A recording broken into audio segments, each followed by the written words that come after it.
السلام علیکم ورحمۃ اللہ وبرکاتہ۔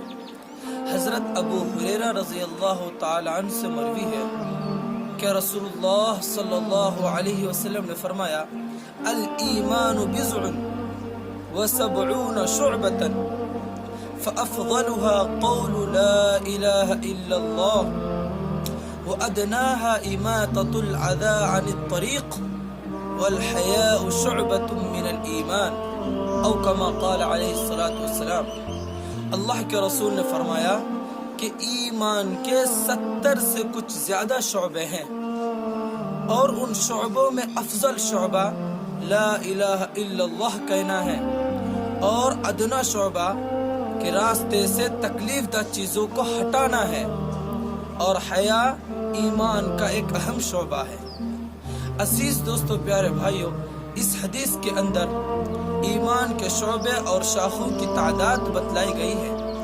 اگر انسان ان شعبوں میں پورا کھڑا اترتا ہے اور عمل میں آتا ہے اور اس پر عمل کرتا ہے تو ایمان و اسلام کا کامل بن جاتا ہے۔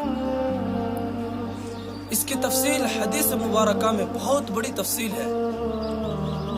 دراصل ایمان 3 چیزوں کے مجموعے کا نام ہے۔ نمبر 1 اقرار باللسان، نمبر 2 تصدیق بالجنان، نمبر 3 عمل بالارکان۔ پہلی قسم کی 7 شعبے ہیں اور دوسری قسم کی 30 شعبے ہیں، اور تیسری قسم کی 40 شعبے ہیں۔ عزیز دوستو، پیارے بھائیو، اگر ہم ان شعبوں پر عمل کریں گے تو ہم کامل ایمان والا بن جائیں گے، جس کا مثال کے طور پر اللہ پر ایمان لانا، قرآن شریف کی تلاوت کرنا، علم کو سیکھنا، دوسروں کو سکھانا، اللہ کا ذکر کرنا، اللہ کی کتاب پر ایمان لانا، رسولوں پر ایمان لانا، فرشتوں پر ایمان لانا، مرنے کے بعد دوبارہ اٹھائے جانے پر ایمان لے آنا، اسی طرح صبر کرنا، وفائے عہد کو پورا کرنا، اسی طریقے سے نکاح کرنا، حقوق والدین کو ادا کرنا، وغیرہ وغیرہ۔